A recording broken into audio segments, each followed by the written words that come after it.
All right, hello Pennsylvania! How's it going? Beautiful. My name is Rafael Diaz. I've been working with Keystone Progress since 2017, and I'm now the organizer for Chester County Stands Up, and I welcome you all to our Auditor General debate. Thank you so much for being here. So we're here tonight to see if these candidates will rise to the challenge of becoming the watchdogs of public dollars, ready to identify and investigate collusion and corruption among the corporate class and political elites. Are y'all ready for this? That's right. We all know this role can go the same way our politics have been going for decades, chasing the elusive and nonsensical balanced budget, putting already limited public services under the microscope instead of shedding light on the dark, smoke-filled rooms of corporate kickbacks and tax loopholes. So this is important to me, and I think it's important to all of you too. I know it's important. And for me, this is a great opportunity because, back a few years ago, I actually was a truck driver. Now I know I don't look it, but I was working long days, waking up before sunrise, carting around hundreds of pounds of produce, and I ended up hurting myself at work because eventually, of course. And the insurance companies found every reason to deny me workers' comp.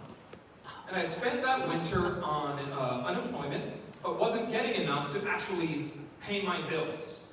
And then I couldn't find enough hours at work to cover me either. So I was working 3 different jobs, having to control and limit and fine-tune my shifts so I was still able to receive my unemployment just to survive. Because if I made just $1 too much, I still wasn't going to be able to pay my bills and pay my rent.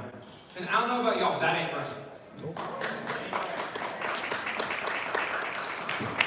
So today, more and more families across the state and country are struggling, and our tax dollars aren't going to our health care, our education, or really the things that we need to preserve our well-being and dignity. That's something we can all agree on in our divided nation, because we know here at PA Stands Up, this fight isn't left versus right, it's bottom versus top. And this office could help restore people's faith in government and ensuring that it's truly for the people, by the people. So these lovely folks will have 2 minutes each for opening and closing statements. And through the questions, they'll have 90 seconds to respond. And if you want to line up a question to ask near the end before closing statements, log on to Twitter and use the hashtag #PeoplesAuditor. And I'll read them up on the stage. So yeah, how about we get started, folks? What do you think? All right. That's what you think! Introduce yourself. You have 2 minutes. Good evening, everyone. My name is Tracy Fountain, and I'm the candidate in the race who, in addition to being a CPA, I served in the department for 29 years before deciding to resign to run. And I had to resign by law. During my 29-year tenure with the department, I served as bureau director of 5 different audit bureaus, the department's technical training manager, and I started out as a field supervisor. So I know this department, I know where we're strong, I know where we're weak, and where certain improvements were needed. I decided to run because after 29 years of working with the department, I still have a passion for the type of work that we do. So as director of school audits, which was one of my bureaus, early on, I developed a bus driver's qualifications testing in response to a bus driver going on track with a busload of children, and the school district not being able to contact that driver. So we started doing the bus driver's qualifications testing, which entailed reviewing background checks and criminal history reports for all bus drivers employed by school districts and employed by the contractors. That's testing that's still being done today.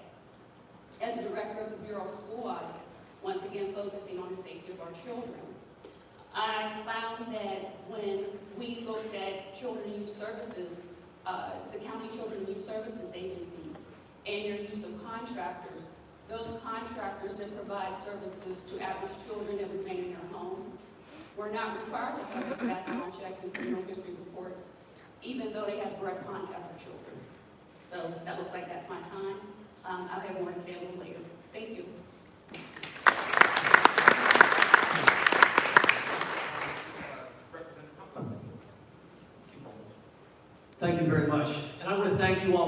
us here tonight. This is probably one of the most exciting races for myself I've had a chance to be in. We have, I believe, the most diverse field of candidates to ever run for Auditor General. I'm proud to be with these individuals, and every one of them would make a great Auditor General. So our job tonight is to show you why each one of us feels that we're the best. For myself, I've been very fortunate. When I tell people I've been very fortunate, you see, my father was born without sight in one eye, and my mother was handicapped as a child. And they both worked hard to raise 5 children on barely minimum wages. We know what it's like to struggle. We know what it's like not to have things. So when I became county commissioner in 1999, I was fortunate to win a county that was a Republican county.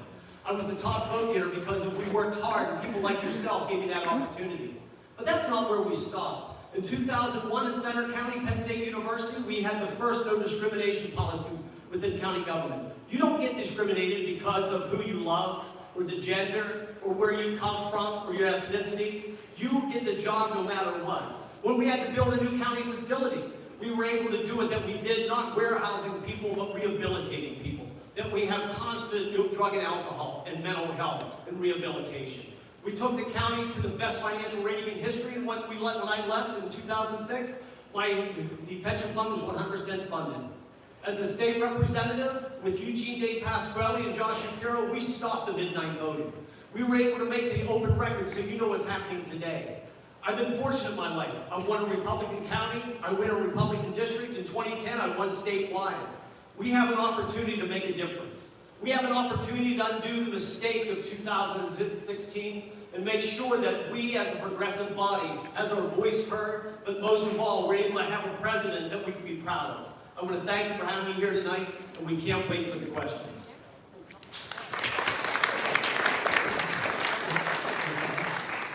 Good evening. Thank you so much for having us here. Thank you to PA Stands Up, a new organization talking about broad coalitions. Thank you to PCN for live streaming this. And thank you to all of you for really becoming informed voters. Information equals power. My name is Nina Ahmed, and I'm running to be your next Auditor General. And there has never been in the 233-year history of Pennsylvania a woman of color, a person of color in statewide executive office. There has never been a scientist, which is what I am, in state government, and never been an immigrant in statewide government. So I'm running because I deeply believe this office can be a catalyst for progressive change. I intend to show with data and political leadership that you can have public policy that lifts up the most marginalized amongst us, and that is cost-effective and compassionate. And that's why I'm a Democrat. Those are democratic values. As an Auditor General, I will be your fiscal watchdog, making sure your tax dollars are used effectively, efficiently, and for me, with accountability and transparency. And I have a third E, equity. I want to see how those dollars are distributed. How are we using the data in the office to see where are the dollars going across all 67 counties? When I think about the job, I bring some lived experience with financial and auditing experience as well. I have been a deputy mayor in Philadelphia, had to work on the $4 billion budget to find efficiencies. That's what told me the budget is a moral document, what stayed in and what went out, right? Having served on the Philadelphia Foundation in the capacity of a chair of a grant giving committee, $40 million went out. I made sure those dollars were for operating costs, not just for program-specific costs. I'm going to wrap it up, but I'm really excited to answer your questions. Thank you for listening, and thank you for being here.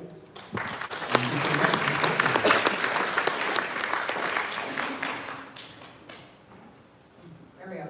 Good evening, Pennsylvania Stands Up. I'm Christina Hartman, and I'm from Lancaster County, home to both Rafael Diaz and the original Lancaster Stands Up. As some of you might know, I spent most of my career, 20-year career, working with folks all over the world to do exactly what this group does, community organizing and elections work. And as part of that work, I was always managing federally funded programs. So that was your taxpayer dollars and mine that I was responsible for using efficiently and effectively. And then the US government would come in and audit me and my organizations to make sure that I was using your money in the best way possible and in accordance with the law. And I'm glad to say that they always found that I was, which I think is a good quality to have in an Auditor General. But most importantly, this is a leadership and management role.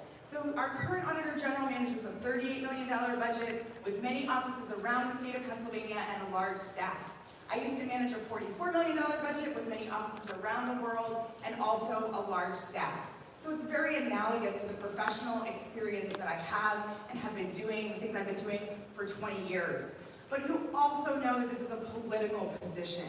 So it's important for me to have political experience. In addition to my 2 degrees in politics and economics and my work around the world, I ran for Congress in 2016. You might remember 2016. Not a great year for us. But in spite of that, in the old Lancaster-Chester Berks County seat, we raised $1.25 million in a place where no one thought it was possible. We reduced the Republican margin by 5 points, and we proved that if you put up a good candidate in a purple to moderately red area, you can do very well. And I believe that's the same kind of experience that we're going to need in November. In November, Pennsylvania will be the key to send Trump packing. And we must do that, and we must choose wisely in this primary to make sure we're able to do it. Thanks so much, and I look forward to your questions. So the opportunity for all of y'all, you have 90 seconds to respond down the line. So for decades, we've lived under this myth that government is necessarily wasteful and inefficient. Private business is the solution to all of our problems, but endless growth and returns on investment isn't a model for healthy and fair government. It's just been an excuse to privatize public services, cut social programs, and increase private profit that has never trickled down.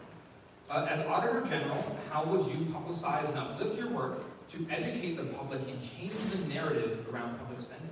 Ms. Hunt, you have 9 seconds. One of the things that I noticed as I travel around campaigning for this position is that there are so many citizens that really don't understand what the Auditor General's office does and what we're responsible for.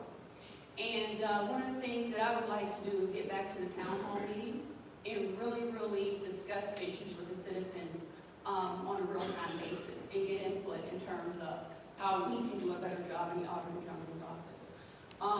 Just to let you know, when I started with the Auditor General's office 29 years ago, we had 850 employees statewide. And through the years, through various budget cuts, even though I think we're doing some of our best work ever, our budget has been cut, and that department is down to 392 people statewide, while still being responsible for 5,000 audits annually. So the Auditor General's office has to become much more efficient and effective in the use of its staff because we are so small. Okay, and so to be able to still get you those all-important audits, this is why it's the right time for a candidate like me. Full disclosure, I'm a first-time candidate. I'm a technician learning to be a politician. But I know that office, and I know how to direct the staff to look where the risks and problems are. So that would be my answer. Thank you. Beautiful. Thank you so much. Reverend. Thank you. See, this office can be so much more than just the Auditor General's office. There's no question I ran a $100 million budget when I oversaw the county with 1,000 employees. You're responsible for everything that touches someone's life. I had to oversee the court system, the prison system, children and youth, the Office of Aging, everything that touches your life, and that as a legislator we've done the same. But it's what you make the position. See, I'm proud when I brought up the fact that we did the no discrimination policy. That's not what the job called for. That's what we do above and beyond the job. Nobody's above the law. Anybody that gets money, I don't care whether you work for the chamber, whether you're a billionaire, whether you do what you do. What's most important is that you understand that when we as an Auditor General's office, we go above and beyond. If you work in the Auditor General's office today, you're going to work in the Auditor General's office when I become your next Auditor General. Because that's the people that keep this going.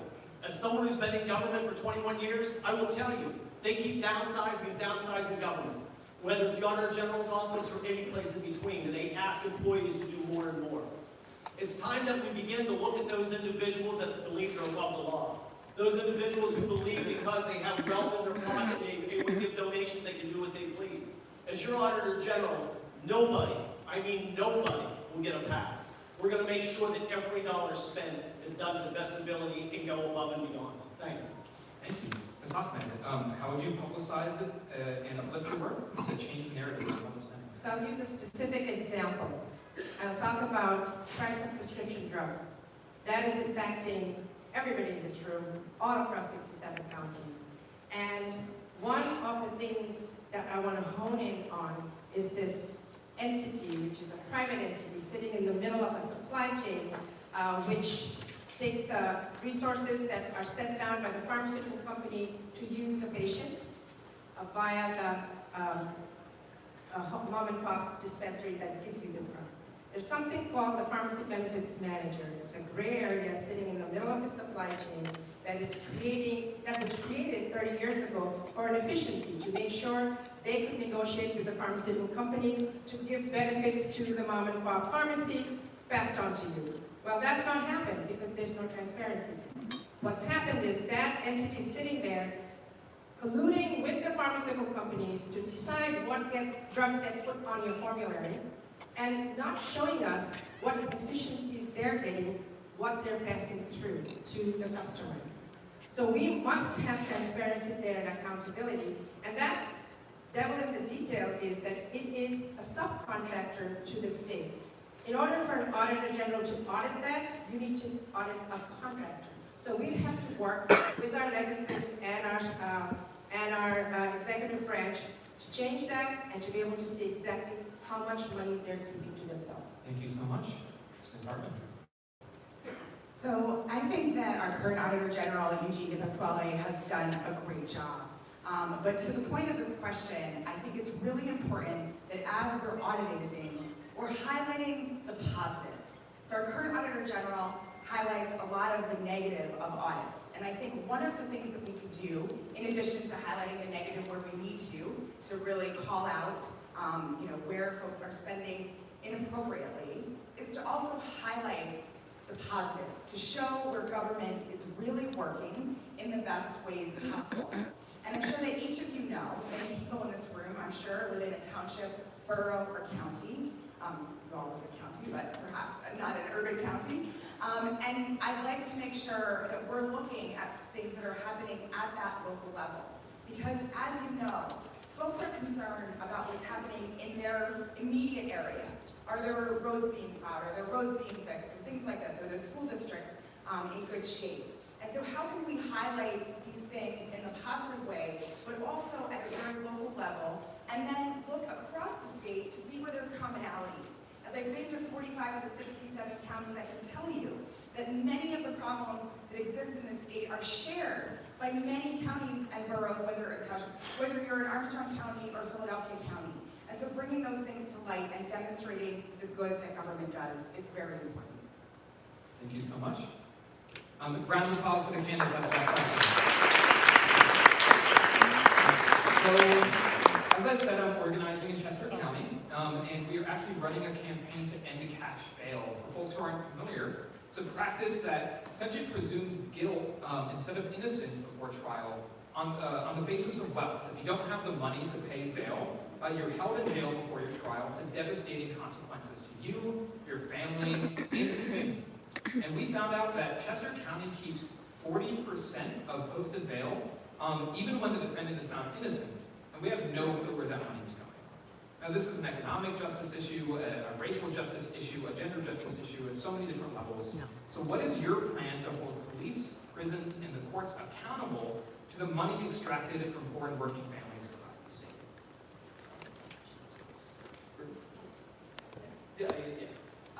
We'll just go straight. Yes, out of, I keep on saying I had to resign, so I'm no longer there. But the Auditor General's office does certain special performance audits at the Auditor General's discretion. And one of the performance audits that I have a great interest in is the cash bail system. And so to be able to do that, to see if I can figure out, to see the objective of the audit would be to maybe tie in the money that's charged for bail into what it costs to keep people in jail, for so many days, and to be able to show that the cost of keeping them in jail outweighs the money coming in from bail. Now, like I said before, we are severely understaffed right now, and whatever Auditor General is elected is going to have some decisions to make in terms of what audits they do. Do you step away from your regular mandated audits to do special performance audits? You sacrifice that school district or charter school audit, you know, to do the special performance audit. So those are all the things that are going to come into play. But I do have a very, very high interest in the cash bail system and a special performance audit of that. Thank you so much. Representative Compton. Thank you, and that's a great question, I'll tell you why. Part of my life, as you heard, I told you we had to build a new facility. But in 2002, I chaired the state committee that overdid the recidivism rate for prisons themselves. For a year and a half of my life, I not only traveled Pennsylvania, but I traveled this country. Worked with the DOC, the Department of Justice. One of the things we have as a legislator is that individuals who have never seen somebody in trouble, who come from that perfect house and that perfect family, do not understand what it's like when a loved one or somebody has done a mistake and gets in trouble. We've had to fight back bail and fight back bills. Not only when you give somebody money, for most individuals, I will be upfront with you, I have individuals that are spending time incarcerated because of mistakes they made. My colleagues are always wanting to take money from the little bit of money you give them to be able to buy their bare essentials. We have to learn that when you look at the individuals that are arrested, we have to make sure that those individuals are done fairly. We have to make sure that in their time, when they come into the system, that is the people's system, that they and their families are not taken care of. As a legislator, we've worked on this. I'll continue to work on this. As your Auditor General, we'll continue to expand those audits to make sure that individuals are treated fairly, no matter what walk of life or what their economic background is. Thank you so much. Ms. Huffman. Yes, we have a very flawed criminal justice system, more than very flawed. We need to get rid of the cash bail system. It is unfair, unjust, and not only, we had in the Philadelphia 1st District here, Judicial District, they were looking to see how to address this by putting an algorithm together to be able to assess who they should keep in and who they should. That was a flawed algorithm with flawed data that was used to build that algorithm. I actually worked with some folks who have been formerly incarcerated to push back on that and talk about the unfairness of this system as a whole. Well, we talked about what will the Auditor General do? How can we get some transparency on this?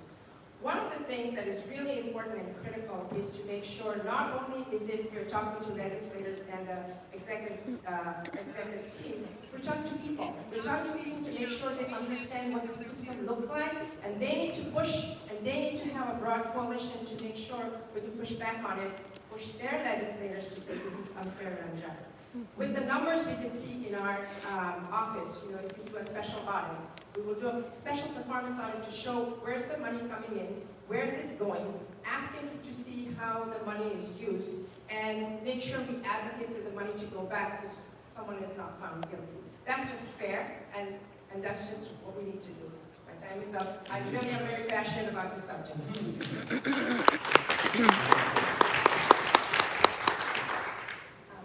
I'll just clarify briefly that I do think that I agree with what everyone said about cash bail, but just to say, I do think it is a county issue that we have little control over as the Auditor General, unfortunately. So I think the real solution to cash bail is actually making sure that we get amazing district attorneys like Deb Ryan, who's in Chester County, and others, Jack Soltimer, elected to office to make sure that we can change that system. If you can talk to her about cash bail, thank you. Of course. And so, in terms of criminal justice reform, it's a major issue for me and for this campaign. I want to make sure that we're doing a performance audit as it relates to criminal justice reform, looking both at the Department of Corrections. So as many of you know, many folks are incarcerated in Pennsylvania for approximately 10 years. It's the average sentence, and about $42,000 a year. So that's not quite $500,000 for a sentence. And what we know when folks come out of our prison system is that there's a high rate of reoffending, oftentimes because those folks are not supported in halfway homes that they come into. And so as Auditor General, what I promise to do is to make sure that we're really looking at both the Department of Corrections and how it's investing money or not in folks who are in the system, but also as folks come out of the system to make sure that we're appropriately addressing issues related to halfway homes and that we're holding those nonprofits accountable. And that's what the Auditor General's office can do to address criminal justice. Thank you. Thank you so much. And now, Representative Kump, we're going to start with you and then keep going down the line. So as we face impending climate catastrophe, Pennsylvania legislators continue to invest money into propping up the natural gas industry in attempts to increase our dependence on fossil fuels. And as a resident of Lancaster County and an organizer in Chester, I'm all too familiar with the dangerous for-profit pipelines that are being carved through our farmlands and neighborhoods. So how would you use this office to move us toward the renewable energy future we need to survive? Representative Cohen. One of the things that, again, it sounds like I keep going back. Back in 2007, we did the Green New Deal. We did solar panels. We did green energy.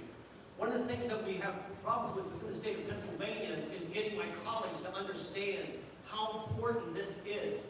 I've been a target of the natural gas industry, their money over the years for campaigns. I've seen the bad use of their excess profits they make that's put on the heads of folks like myself in campaign use.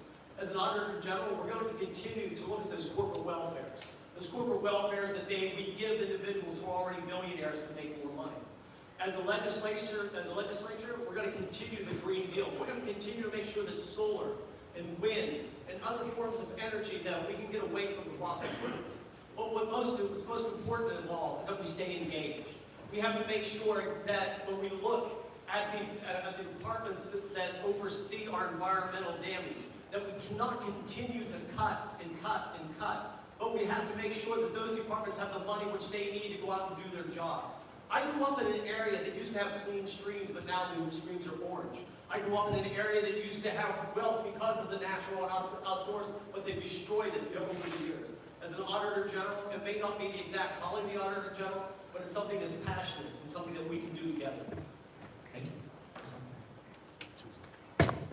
As a scientist, I'm deeply interested in how I can use this office to make this transition from fossil fuel to clean energy. But it has to be done thoughtfully and carefully so no one is left behind. We need to have labor at the table along with our environmental activists. We have to have government at the table. What we can do as government, we have something called the alternative energy profile. That sets what percentage of Pennsylvania energy will come from clean energy. Right now, for 2021, it's set for 18%. That's not enough. That's not a signal to say to people who would build that technology, who would invest in it, say, hey, we as a government are doing this, so you need to come join in. First of all, I think we need to make sure that the workers understand when they're transitioning and they're being reskilled and upskilled if necessary, they're going to be taken care of. We float bonds all the time, do all kinds of things.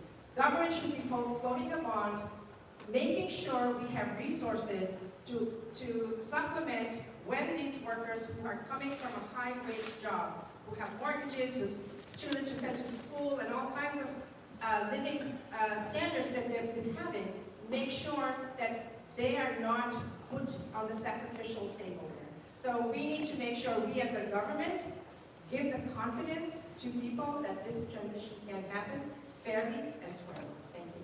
Thank you. Ms. Hartman, how would you use this office to move us toward the renewable energy future we need?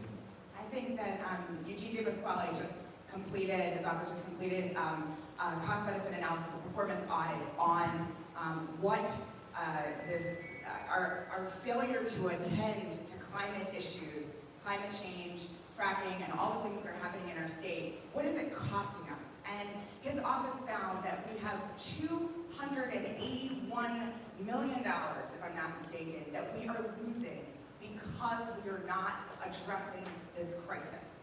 As your Auditor General, I would make sure that we are doing this analysis every year to better understand how, in fact, this is impacting our townships, our boroughs, our counties. This is falling heavily on taxpayers at the local level, and what's not happening is changes up the chain.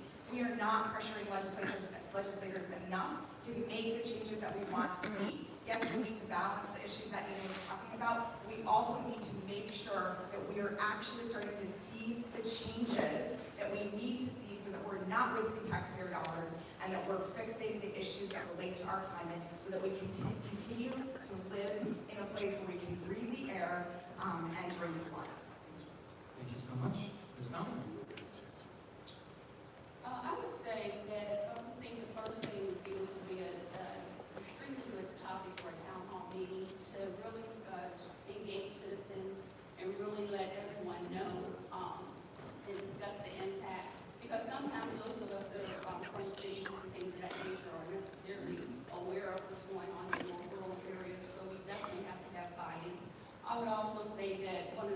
I will do is to follow up on the recommendations that were included in Eugene's report and see where we stand, and to make moves from that point forward.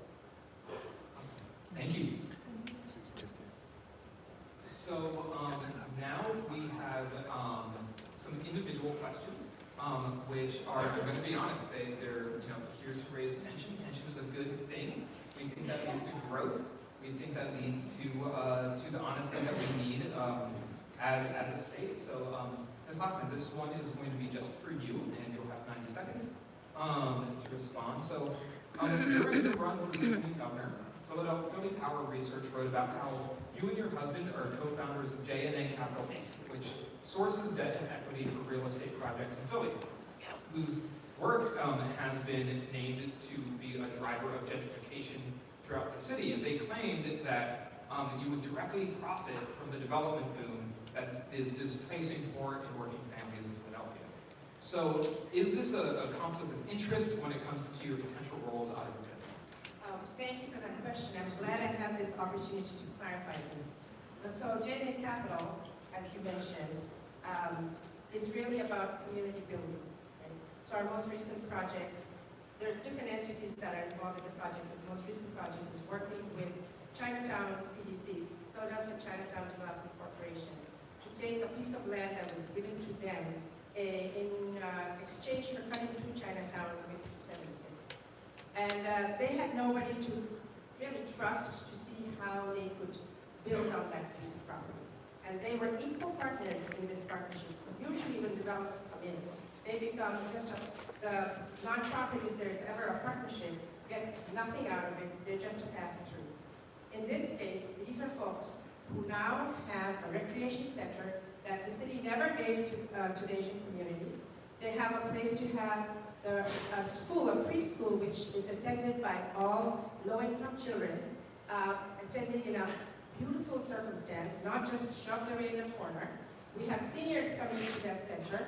There's a basketball court, Olympic size, for Chinatown's children to play.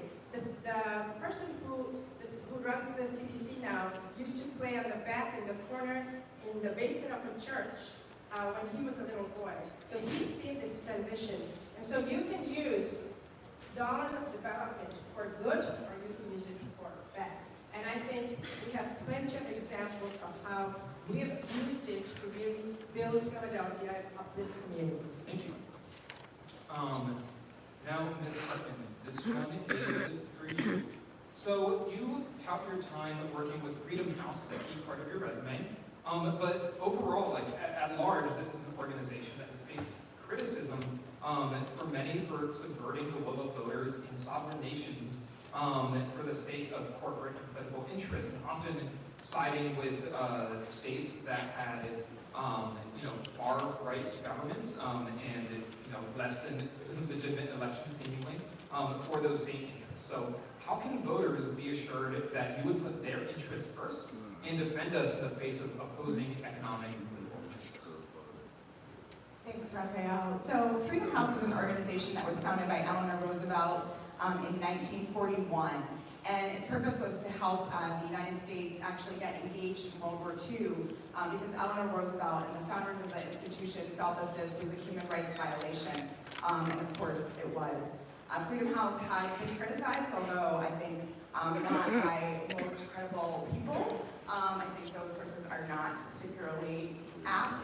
And I think that the work that Freedom House has done has been to empower citizens around the world, at least as long as I worked for them, which was starting in about the year 2000. Their work was to support through U.S. government funds. So once again, that was your taxpayer dollars as a nonprofit that we were receiving. And we were using that money to support civil society organizations and individual human rights activists, many of whom would have otherwise been murdered by their own governments, to make sure that they had the skills that they needed, the tools that they needed, and that their families were supported in the best way possible. So it wasn't, in fact, a nefarious institution or things that we were doing, but rather supporting individuals and average people as well as communities to make their systems of government better and to hold their governments to account, which is in fact what the Auditor General does. Thank you so much. Ms. Fountain, so you've worked at the Auditor General's office for 29 years, and your experience and knowledge of the office is one of your key arguments for why you would be the best candidate. But as we've made clear in this debate, we can't afford to pretend this role is simply about technical skill absent of ideological commitment and a vision for Pennsylvania that centers the public good. So in moving from, as you said, a technician to a politician or a public leader, voters need to know your values so they can trust you. What values will inform how you direct your office? My values are hard work, like all of us Pennsylvanians, honesty, just doing the best job that you can. I have, my 29-year career there has been such that I was able to move from bureau to bureau because I demonstrated how strong I was technically and how I was able to clean up a lot of bureaus after someone else had retired and things of that nature. As far as increase in transparency and things of that nature that would be required of the Auditor General, what the Pennsylvanians, the citizens of Pennsylvania want and need, I would evaluate that on a case-by-case basis. Let's talk about the prescription drug costs and the pharmacy benefit managers. Now, I do know that there is a Representative Frankel that introduced a bill called the Prescription Drug Affordability Act. And in that act, what they're talking about is putting a board together. And this board is supposed to be responsible for driving down the cost of prescription drugs. What I would recommend we do with that is instead of implementing some type of board, because there's a problem with transparency sometimes with boards, is how about give the Auditor General's office the authority to audit these prescription benefit managers, and then we can bill for those audits and hire more staff for the department. Thank you so much. So Representative Conklin, in 2018, you voted for a bill that gave the Attorney General the ability to authorize law enforcement officials to intercept communications. But not only that, it seemingly erroneously, they hurt me, I guess.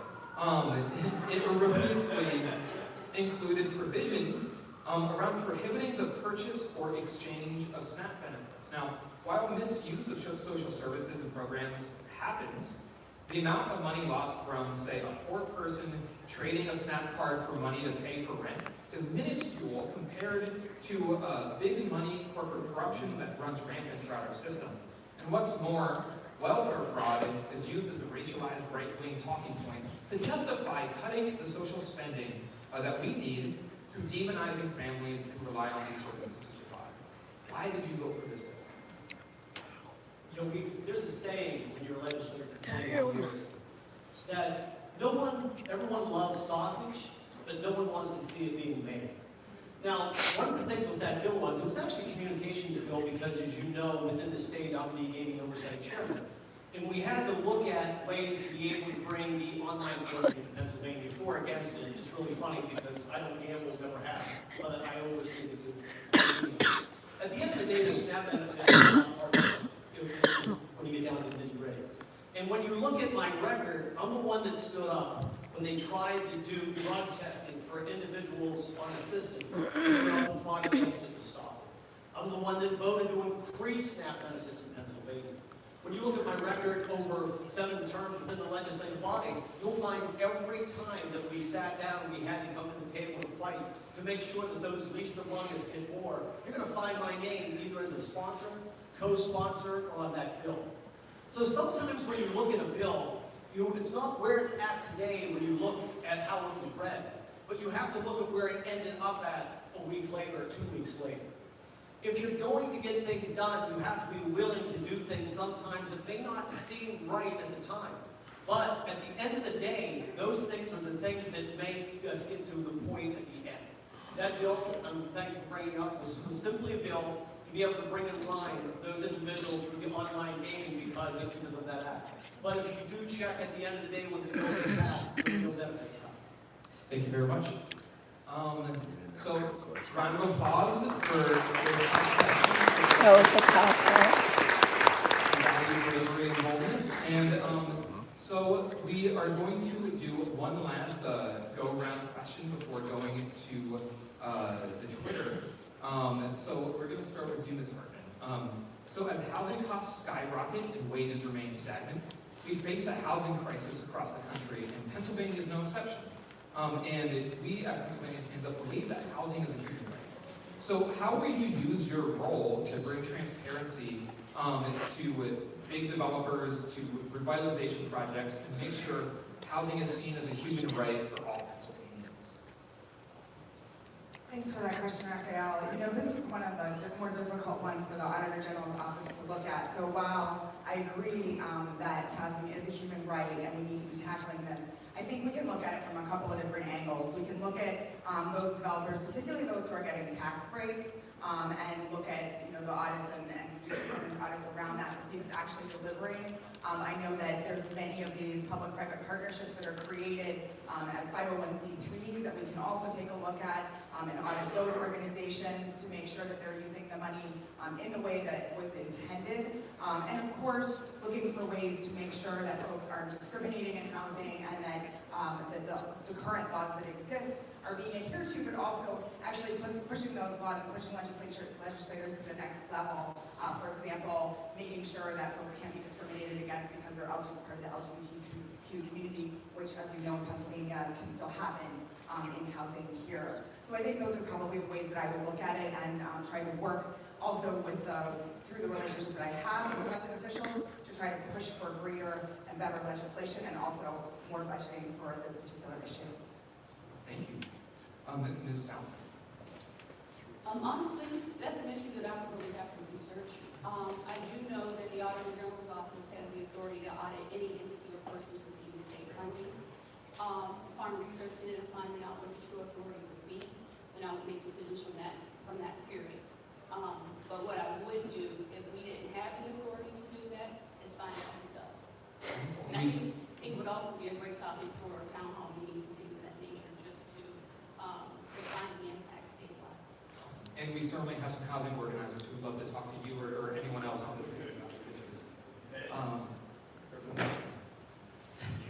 You're going to think I'll keep doing this. Again, 21 years of service gives you a lot of knowledge within a lot of different things. Affordable housing, in the early 2000s, when I was the chairman of the board for the county commissioners in Center County, we started the Affordable Housing Coalition because we found almost 20 years ago there was a disparity in individuals being able to afford that home of their dreams. So we started that coalition, which, by the way, is still in effect today. We were able to do it for two things. First off, is that when you look at certain neighborhoods, housing becomes unaffordable for those working individuals who can't afford a high-priced house. So we work to make those mixed-use neighborhoods, make them effective. Second, for those individuals who happen to have that assisted living, we wanted to make sure that those individuals weren't put into a certain zip code.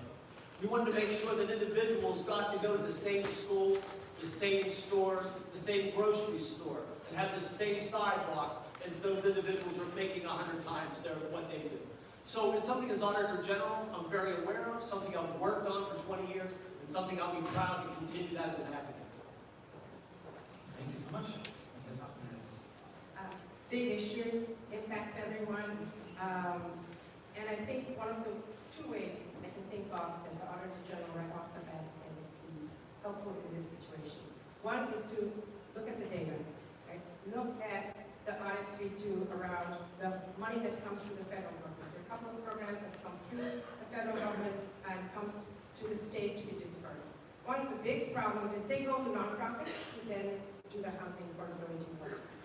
One of the things the nonprofits face all the time is enormous amount of bureaucracy to even access these resources.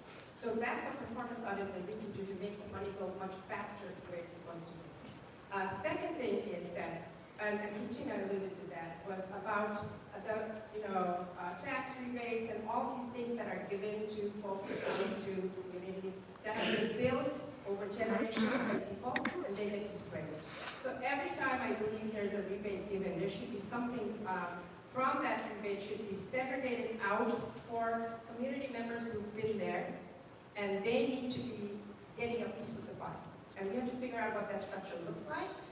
But just to have an outright rebate where somebody is coming in using the resources built for them, making a top dollar there with no one else getting a benefit from that. So creating a structure where we can do that. And again, data from the office will be able to support such a model. Thank you so much. All right, so we actually have our first question from the audience ready to go. And Ms. Fountain, we'll start with you again. So how can the Auditor General's office work to reduce gun violence? This is from Colleen Kennedy. To reduce gun violence is about putting the information out there and really defining and giving information on the true impact, how people are negatively impacted because of gun violence, things of that nature. I think that a report on statistics and impacts and from a statewide basis would be very helpful in that area. Thank you so much. Combo. Thank you. When you look at gun violence, again, I'm going to tell two quick stories. I'll try to do them quick. One of my very best friends that I grew up with was Tracy Rayner. Tracy's life was taken 2 years ago because her husband in a domestic violence was able to obtain his gun, keep his gun, go to her place of work and take her life. A year and a half ago, a dear friend of mine's son was in a bad relationship with a girl. She put a PFA against him. When she came home with her mother and her sister from Friday shopping, he waited in the garage and took all their lives and then himself. I've seen both sides. I've seen the side of the victim, and I've seen the side of the perpetrator. That's why I was proud to vote for the bill that took guns away from the PFA within 24 hours. When you look at gun violence, I have a bill in that's going to make it that if somebody of gun violence or violent activity, they can have an ankle bracelet put on that individual by the court order so they know where they're at. We as a legislative body have to understand that you have to balance the rights of gun owners, but most of all, you have to balance that right of being safe. I've advocated for it, my record's clear on it, and I'll continue to advocate to make sure we keep the citizens safe and those victims so they don't have to do it. So Auditor General can actually have quite an impact here. We can make sure that we are looking at the databases that are supposed to be updated on a regular basis with information about those who should not be getting guns, but that's one. Two, we don't belong to the National Registry that actually characterizes the gun casing that is left behind once a bullet is shot. And that actually can help you narrow down on the gun. And that really helps, along with other evidence, not to stop and frisk people routinely because they fit some kind of racial profile, but actually go where the gun is very specifically. And thirdly, I think we need to look at what gun deaths are coming from. I don't know if people know, 60% of gun deaths in Pennsylvania are from self-inflicted suicide rate. And that is primarily white men in rural areas. So we need, and there's a lot of veterans involved in this. So we need mental health, we need access to data, we need to make sure we're updated on all fronts while we address this merge, whether it's rural or urban. So I think, first and foremost, we need to make sure that the laws that currently exist are being applied, and the Auditor General's office has a role to play in that and make sure that the laws and any spending related to guns and as it relates to gun violence are being adhered to. And I hate to say it because it sounds so terrible, but as I'm sure many of you know, the Auditor General's office spends a third of its audits and time on school audits. And as I'm sure you know from your own communities, that more and more of the school budget is being spent on security and training for teachers for gun violence. So one of our biggest indicators is actually those school budgets. We can look at those and see what kind of threat schools perceive in defending our students and our children, and start to say to ourselves, if we highlight that, if the Auditor General's office uses that as a way to highlight this issue, then we can shine a bright light on that and say, this is unacceptable. Not only is that a waste of taxpayer dollars in the sense that we don't want to have to spend that money on our children in that way, we want our children just to be safe because we want them to live in a place where they're not threatened by gun violence on a daily basis. We can use that tool to highlight this big problem and make sure, once again, that we're working with legislators to stop gun violence in Pennsylvania. Thank you so much. And our next question is from Jonathan Smucker for someone who is at his table without Twitter. So what can the Auditor General do to address the inequity in school funding in Pennsylvania? Representative Conklin, you can have the first stab at it. Back under the Rendell era, we actually addressed that in the legislative body. We did the fair funding. We made sure that money was placed and was given out on those school districts that needed the most. Under the Corbett administration, we wiped it out again. Under the Wolf administration, we're trying to put it back in again. So what I'm trying to say is that we have the ability to do it. We have the ability to do a fair funding. We had full-day kindergarten when I first got there, but I voted for it. Corbett stripped it out. As the Auditor General, I know these legislators. I know the senators. I'll be able to work as Auditor General to do something that is very rarely done. Go in, talk to these individuals, show them how important, do the audit, do the paperwork, do the legwork. Make sure that we work together as one unified body to make sure that we have a fair funding system in place. To make sure that the monies we spend go to those schools that need it the most. But most of all, to make sure that at the end of the day, we're able to fund our schools appropriately and make sure that the education our children need isn't judged by their zip code, but by the quality of teacher that they have there. So, I don't know why we're not in the streets. I don't know why we're not in the streets because our children are suffering lead, asbestos, which we've known for 50 years. And yet we are sitting comfortably because our brains are not getting impacted. Neural development is impacted when you take lead in your mouth. So we need to do much more of an emergency situation here about school funding. As Scott mentioned that there's a fair formula fund in place. However, it's only applied to new monies, not to things that were already in place in the budget. We need to change that. That's advocacy. That's talking to folks. That's going to every school district and sitting down with the parents and saying, do you know how this formula fund works? You're only getting a small amount of your budget going through that. You need to be on the doorstep of the legislators who are the ones who are holding that up. That's one. Two, in Philadelphia, we should just audit the parking authority. They're sitting on bundles of money that should be going to clean up our schools. And I will work with the local controller here to make sure we do that. The school district's the parking authority's executive director was spending money on settling sexual harassment cases against him over years, and no one said a thing. When I was the deputy mayor, we took 5 women, sat with the mayor and said, sign this piece of paper to say, ask for him to be fired. And he resigned before he got fired. We need to find those positions. Thank you so much. Ms. Hartman. One of the things I'm most excited about as Auditor General is to see if this new fair funding formula actually works and auditing it and highlighting that if it does or doesn't. But in the meantime, as Nina says, we're stuck in the situation that we have and looking at what we have on the books.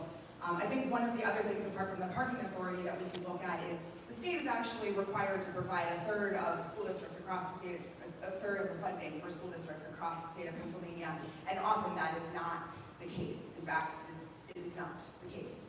So why is that not the case? Why, when we do budgets in Harrisburg, are we not allotting that money? Why are school districts not receiving it? And how do we make that happen?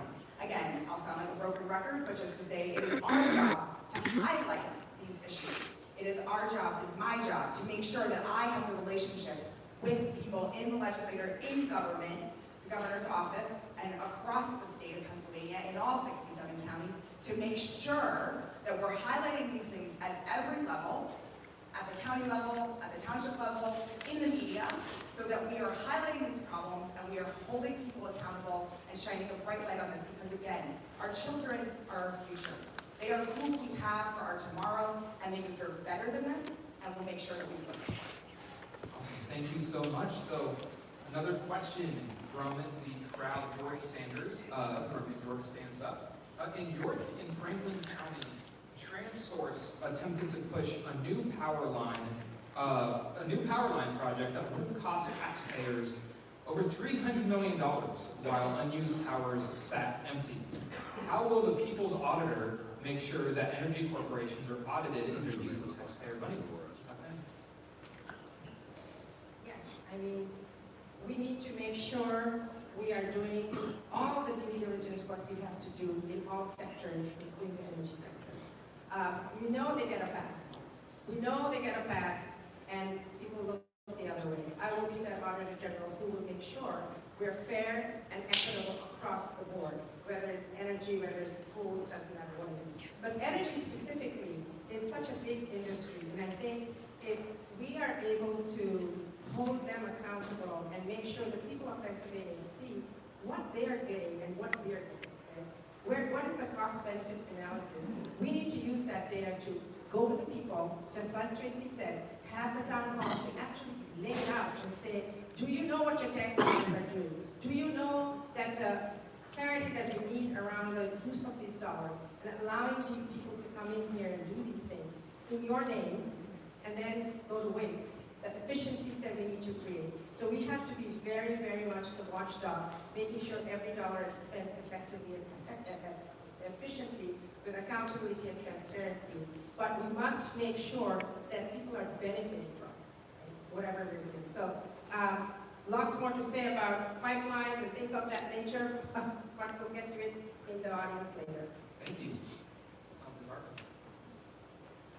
Once again, I do think it comes back to that cost-benefit analysis of what's happening in the community, George. So making sure that we are looking at whatever tax breaks that company is getting and really understanding exactly what we're getting for that money as the state, as the Commonwealth of Pennsylvania. We want to make sure that what we're trading in is coming to us in return, and that it's really providing the benefit. I would also, it's not necessarily the Auditor General's place, but again, to put a spotlight on certain issues, maybe also having a conversation about what is the repurposing of those other facilities. So for example, as we know, if we're good stewards of the environment, we want to repurpose and reuse. We don't just want to create everything anew.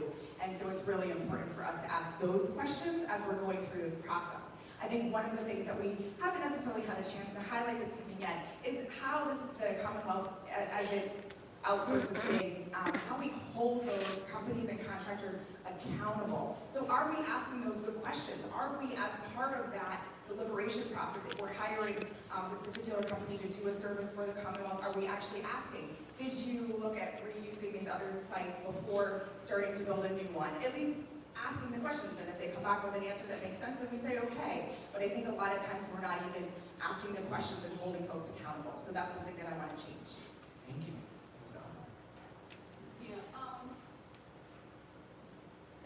There's a lot that we want the Auditor General's office to do, and there's a lot of ways that the Auditor General's office can be useful, but I think we have to be very careful in terms of not over-promising. The Auditor General's office, as I said before, has the authority to audit any entity or persons receiving state funding.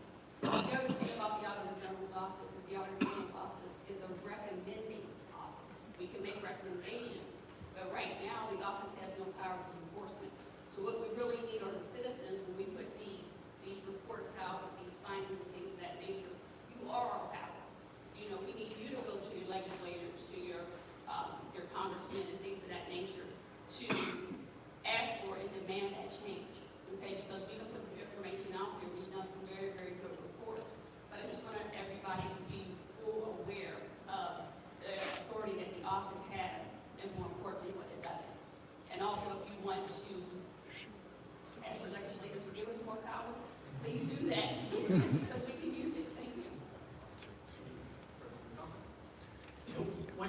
When you look at the state money that's going out, anybody that knows me knows through my career, nobody's above the law. I've taken on my local chamber, I've taken on other local chambers. We've looked at the way the pennies are being spent. As an Auditor General, I'll continue to do that. And I say this jokingly, but it's the truth. 21 years of service, dealing with everything that the Auditor General does. I not only know where the bodies are buried, I not only know who buried them, I know the shovels they used to bury them, and I'm going to go get the shovels and dig them back up again. When we look at whether it's your Philadelphia, Erie. We're going to make sure that every penny goes out. We look at if it's done correctly, but most assuredly, I can tell you this. I don't care whose name's on the letterhead of the individuals that we hire. All that I care about is the public dollars that go into it by individuals such as yourself. We're going to make sure that every penny is spent properly and every individual is held accountable. Thank you so much. And this actually relates to some of the points that Ms. Fountain had brought up last about, like as organizers, what we want to see as a relationship with elected officials is collaboration, right? Is negotiation. That's also a place where attention is important because it doesn't always go well and it isn't always easy. And that is the nature of how it works. So to that end, we're going to start with you, Ms. Hartman. This is from Zach Gregg from Stands Up. Will you commit to holding public town halls that all your constituents can attend? And can you commit right now to refusing all corporate PAC donations to your campaign? Yes and yes. That was easy. Yes and yes. So as I said in my introduction, I have spent my entire career working with folks around the world to do community organizing and build civil society. And so there is nothing that is more important to me than hearing from people, holding forums and town halls and places where we can have a dialogue, and also because activists are on the front lines. All of you are doing the hard work every day. You have your ear to the ground. You know what's going on, and that is an invaluable resource for elected officials, and we need to make the most of that. So I would absolutely welcome that and encourage it, and hope to do that. And also, of course, cover. Thank you. Ms. Fountain? Well, yes, definitely commit to town halls. Like I said, I was the department's technical training manager for about 4 years, and I love the process of bringing people together so that they can learn from each other. As far as you don't have to worry about any corporate donations from me, because it's often enough for me to raise donations as a first-time candidate. So no, I would not take any corporate money. Thank you. Ms. Fountain? It's easy to try to find the corporations that get them to start with, but the guys like myself. When it looks at town hall meetings, I'm proud of my record on that as well. I know I'm sounding like a broken record. But as a county commissioner, we did town hall meetings. When we had to build a new county facility, we brought the public in to make sure that we did it for rehabilitation. When we had a problem with, we call it Mount Pyrite, where the estate didn't have to follow environmental regulations in I-99, and they dug up pyrite, we included our streams and our ground. We did the hearings to make sure that people were coming in. As a state representative, I'm heavily involved in pathways to pardons. I do many town hall meetings on those in my district. My constituency knows that I'm always open. We do those meetings, whether it's in the local nursing home, whether it's down at the hall or across the borough building. I will continue that because when you have a town hall meeting, it's much like tonight. They aren't rehearsed questions. Those are individuals coming and look you in the eye. Those are individuals that take time out of their day because they have a concern, they have a worry, or they have something that they just want to improve the community. I will continue that long string, not only as of today, but as your next Auditor General, we'll continue to have those meetings. Thank you, Ms. Hartman. So, as I said, I was the deputy mayor for public engagement for the city of Philadelphia. That was a new department that I actually established, and that was all about engagement. And the goal for that office was supposed to be that no decision about us without us, right? And to make sure that when there was policy decisions being made about a certain issue with a certain constituency group, they needed to be at the table at the inception, not at the roll-up. Not easy to do, because there's a lot of barriers people want to put up. It's much, Ed Rendell said the other day that, if you go to the people, it takes forever to do it. I'm paraphrasing. But the point is that if you want sustainable public policy, you want people at the table. So that's one.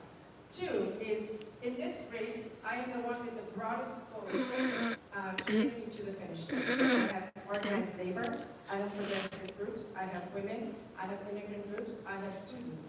And this is about making sure everybody's included. And my hashtag is leave no one behind. So yes, public engagement would be one of the things we would highlight and enhance in this office. And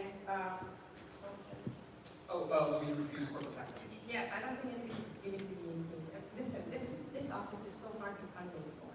They're like, Auditor General. So I don't imagine I'm going to be getting anything or anybody's going to give us anything. As all of you would attest, it is very hard to fundraise for this office. Thank you. Yeah, we don't get the And because we actually scrutinize things and we are about Thank you transparency. so much. Awesome. So, in organizing, we use, in our organizing at least, we use a term that might get y'all in trouble on the campaign trail. It's self-interest, right? But it's often treated as selfishness, but all it really is thinking about, both sides of a relationship, both sides of a community or a collective. The change that I need and the change that the people around me need, and it's going to bind us together and keep us moving and keep us grounded, when things get tough and we're trying to reach our goals as a community, as an organization. So, from Shanna Danielson, what is your why? What drives you personally to put yourself through a rigorous statewide campaign?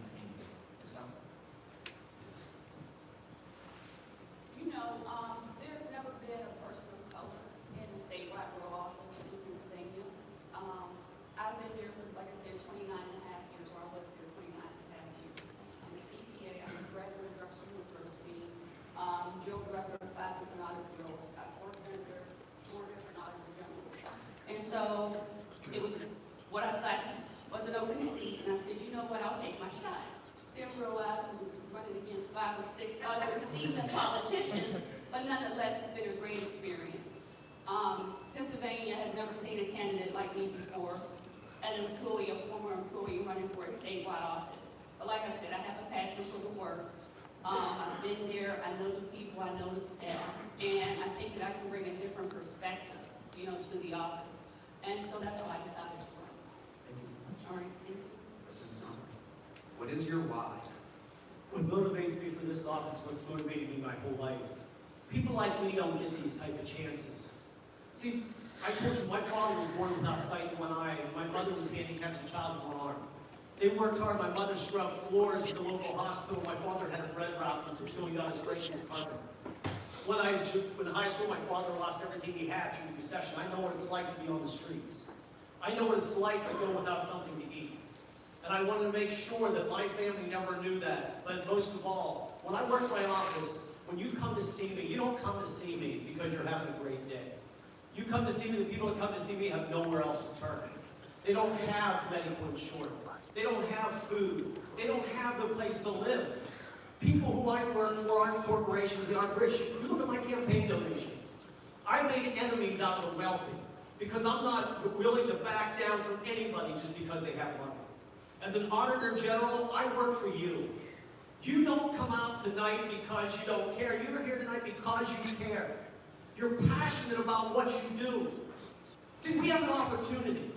We have an opportunity to make things right and keep them right. What makes me get up every day and motivate me is that I know that there's somebody out there depending on me. I know that every day I walk out that door, I'm going to meet somebody that has that need in their life. They have that thing in their life they can't achieve, and they only come to us, whether you're the Auditor General or the state representative, because they need you. Thank you so much. Thank you. I'm doing this because my daughters looked at me and said, Mom, what are you going to do? And that was the question because they've been taught all their lives that when you see a problem, be part of the solution. And so when we were whining and moaning about what the orange one was doing, this is what are you going to do? So that's when I really thought about this. I've had career changes in my life. I've gone from a scientist to a public servant. And the reason for doing that was for public service, right? I come from an immigrant to this country. I'm a great good fortune here, and that is because of education. And I want to make sure people who have lived here 4 generations or more have those same advantages. And what is standing in the way for them not to access those things? I'm very, as a scientist, I'm keenly interested in the mechanisms that stand in the way for good public policy making really to impact everyone. And that's why the Auditor General's office is really a critical one because it's a data-filled office. And I want to use the information that is in this office to really see how do you dismantle structures of racism that are built into our infrastructure. How do we look at the gender bias we see? As a woman and as an advocate, and I serve on the National Organization for Women, one of our things is to say, well, why is there so much disparity when we know all these things? So this is why I'm driven. I have 2 girls. I need to leave them a better world. Thank you so much. Ms. Hart. So as I mentioned, I spent the better part of my 20-year career working with folks around the world on community organizing. And so I do this work because of people, because I want people to have voice. And I happen to work in some of the world's worst dictatorships and working to make sure that government is held accountable. There is nothing that upsets me more than people being oppressed by their government. And so actually, I came to public service for a different reason than Donald Trump. You probably all remember in November of 2011, the Jerry Sandusky child abuse scandal broke. And I was actually sitting in South Sudan at that time. And I thought to myself, how could this possibly be happening in the state of Pennsylvania in the year of 2011? So the feeling that many people had when Trump got elected in 2016 was one that I had in 2011. And that started my journey towards public service.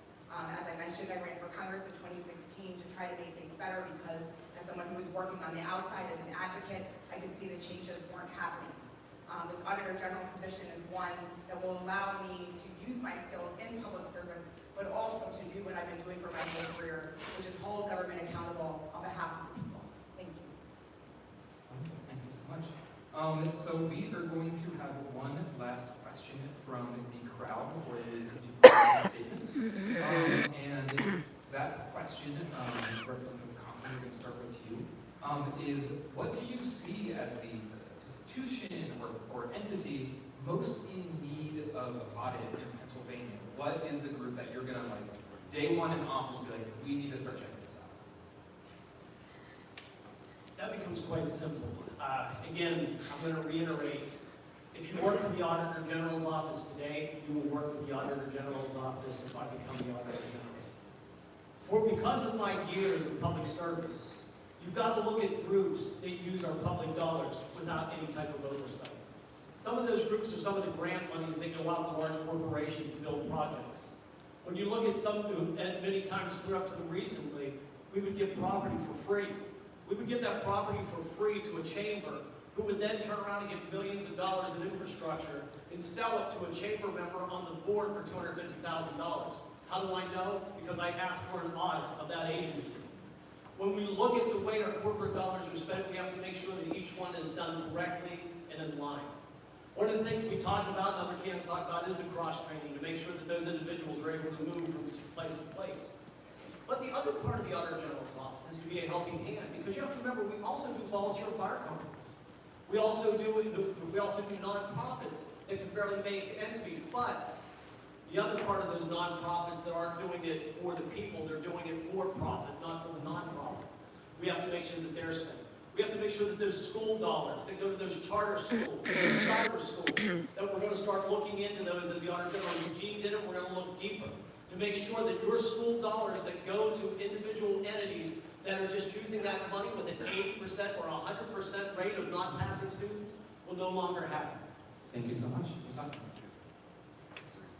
I look at the Department of Corrections because we are having problems there. They stopped allowing inmates to get reading material. So the few audits that have been done in the past have been counting incidents of violence by inmates, not correctional facility folks, just on one side. That is a one-sided, very narrow space, slice of looking at an institution. Our correctional facilities are supposed to be places where people can redeem themselves. I want to look at where our tax dollars are going in terms of giving those services to people who need to put their lives back together, be ready for the outside, make sure they're prepared to have a job, have a home, have a life. And what we're doing now is incarcerating people and creating more problems. So the recidivism rate is something we should look at. We should look at the services, how much money is being spent on services, instead of just counting incidents of violence, which we should, because that will tell us how the conditions are, right? If there's a higher incidence of violence, means there's something wrong at that center. So if we're going to look at mass incarceration, if we're going to change our economy from some of the rural counties using correctional facilities as their source of income, we have to do something else. But we first have to recap all of this, and that's where I would start. Thank you. Ms. Harper. I also mentioned the Department of Corrections earlier in my remarks, so I'll say it again, that this criminal justice piece is critical. Not only the Department of Corrections, but also the halfway houses. Again, these are often nonprofits or sometimes for-profits that receive state funding. Our recidivism rate is very high, and as I mentioned earlier, we're spending about $500,000 per inmate per sentence. And then folks are reoffending and coming back into the system. So we have to ask ourselves why. How much money is being spent on education and training to make sure we're preparing people? How much money are halfway houses getting, and how is that money is it properly being used?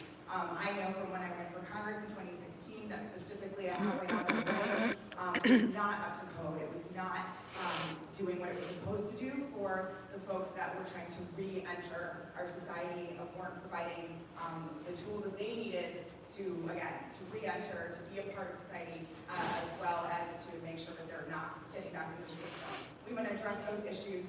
And then one last cross-cutting issue I would say that's very important, I mentioned it earlier, is looking at how the Commonwealth holds contractors accountable. There is nobody looking at this on a regular basis to make sure that we are actually getting results for the money that we are spending, and that's very important to me, so I'll be focused on that.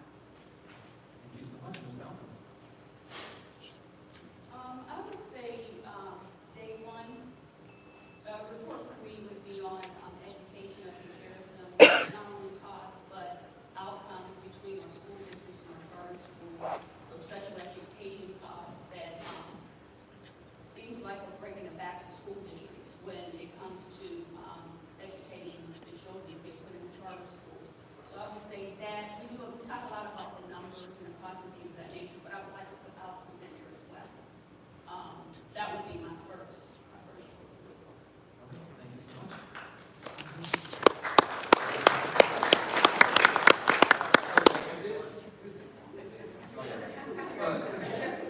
I just come up here. So yes, so we are going to begin our closing statements. So 2 minutes each for each closing statement. And we started with you last, so we are going to start with the second. Okay. Wonderful. Closing statements. So I fight for others because others fought for me. I am standing here today because people sacrificed their lives for me to be here today. I come from a country called Bangladesh, and independence, I lived through the War of Independence. It was a very bloody war, very violent, as a young girl then. In 9 months, 3 million people were killed.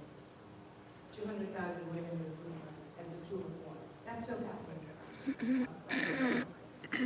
That transformed me. That's where my values were formed. That you leave no one behind. That you make sure you do whatever it takes to stand up for your neighbor, to stand up for your fellow person. And that's why I'm doing this, because it really matters that I'm standing on this stage today because people in this country died for me to be here. I was able to be deputy mayor in the city as the first Asian American ever in an administration cabinet because somebody died for me to be here. And I stand on those shoulders of my African American brothers and sisters. We are still 3/5 of a women.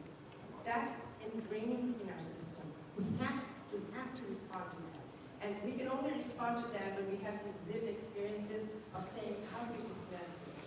That's the really overarching reason why I want to be in public service, why I want to make sure that we dismantle these barriers for people to be their best selves. You know, when you handicap a child from the start, from the get-go, how are you going to expect them to perform? When you have a student going to community college, but they have a low-wage job, and they have to work 30 hours to be able to pay that community tuition, or 70 hours if in their 4-year college. That doesn't make any sense. Our economy does not make any sense because it's on the backs of working people and poor people. So we need to change that. Thank you so much. So I think hopefully I've demonstrated that I'm capable of doing this job, that I have the technical leadership and management skills to do this job. However, I'm not going to be able to have this job unless I get through a primary and a general election. So I'd like to bring your attention to the political aspect of this job for a moment. In this election cycle, as you know, November is going to be very difficult. I'm sure you also know that the entire nation is depending on us, on Pennsylvania. So no pressure, but we can do it, it's gonna be okay. But we need to choose the right person in this primary who will help us get across that finish line. I've been to 45 to 67 counties. I've proven that without a doubt, I'm arguably the hardest working person on this panel, and making sure that we are hearing the voices of everyone across the state. That's going to be important come November. The other important piece is that I know how to win over independents and moderate Republicans without sacrificing our progressive values, because I did it in 2016 in Lancaster, where we reduced the Republican margin by 5 points in a year that was terrible for Democrats. I've run with Trump at the top of the ticket. I'm also the only candidate that's run with Trump at the top of the ticket in a competitive general election, and I know how to do that. Those are the skills we're going to need, not only to make sure that we win Pennsylvania for ourselves, but that we win it for the nation and send Trump packing. Thank you. Thank you so much. Well, as I said earlier, I'm a different type of candidate, one you've never seen before in a statewide race. I would say that my passion for the office, my dedication, 29 years with the department, I'm not using this run as a stepping stone office. This is the position that I want. You know, this is what I want to do. And I'm just hoping that you all will take a chance on someone like me. I did say, I want to reiterate that the department's in a very, very tough position right now because we have such a small staff. They have such a small staff. 392 people to do 5,000 mandated audits annually. It's just ridiculous. It's not going to happen. Okay, so until we can get some more staff to get to where we need to be, you need someone like me that can keep those audits moving with that technical risk-based approach in auditing, because you don't want to lose all of your school district audits, you don't want to lose all of your volunteer firefighter relief association audits, you don't want to lose all of your municipal pension plan audits. That's just the reality of where we are right now. So, like I said, I'm here, I'm willing, I'm ready, and please support me as Auditor General. Thank you. Thank you so much. I want to thank you for allowing us to come out tonight. Most of all, I want to thank the individuals I've sat on the stage tonight with. There's no doubt whoever the state chooses, our team is going to make a great Auditor General. And I say our team for a reason, because that's what we are. I hope after tonight, I don't think the question is if I'm qualified or not. I believe I am qualified because I have 21 years of service. I have 21 years of track record doing everything the Auditor General does. If you see my flyer on the table, look at my progressive record. Environmental, almost 100%. Human rights, across the board. Everything we've done led up to this moment. But at the end of the day, it's much more than just being qualified. Can we win together?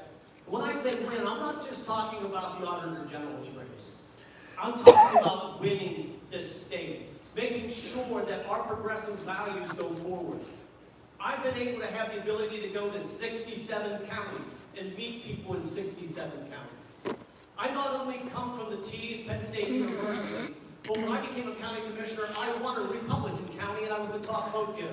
Not because of me, but because of the people that believed in me. When I won my House seat in 26, in 2006, it was a Republican House district. Not because of me, but because of the people who believe in me. When I won statewide lieutenant governor in 2010, it wasn't because of me, it was because of the people who believed in me. I will tell you this fall we're in for a fight. You did not lose to Hillary Clinton because of Allegheny County. You didn't lose it because of what you did right here in Philadelphia. We lost it because where I come from had no one to vote for. We lost it because they didn't believe that Hillary Clinton would be able to be the one to beat Donald Trump. Well, I guarantee you this. You put me on that ticket, 2016 will never happen again. I will work for you. I will fight for you. My name is Scott Conklin, and I'm asking for your support. Thank you so much. A huge round of applause for each and every one of these candidates. He is Pete Buttigieg. So before we take leave for the evening, just want to remind folks, just once again, they did a pretty good job of why we are here. We are here because even though our struggles had come long before Trump taking office, we are still sitting at the precipice between the world that we need, the world that we deserve, and the threat of white nationalist fascism throughout this country. So tomorrow, we're starting here at 9 a.m. in this room, sharp. And this is where we're going to start laying some plans together, right, as organizations, partner organizations, as friends, comrades. We're in this together. And in 2020, it is up to us. Do y'all feel me on that? Y'all feel me? That's right. Thank you so much. Have a wonderful evening and take care. See you tomorrow.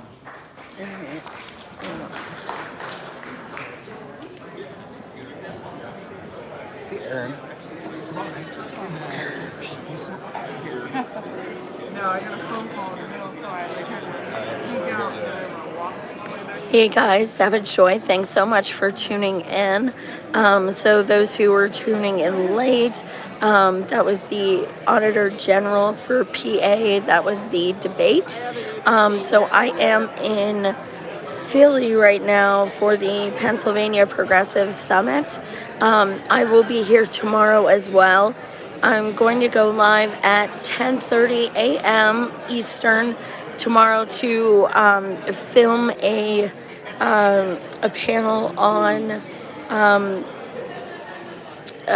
criminal justice, and then after that at noon there's going to be a panel with Elizabeth Fielder, who's a rep in PA who endorsed Bernie, Sarah Innamorato, who I had on my show, and Ms. Sefer Teachout.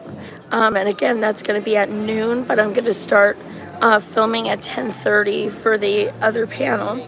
So I will see you guys tomorrow. Thanks for tuning in. Much love.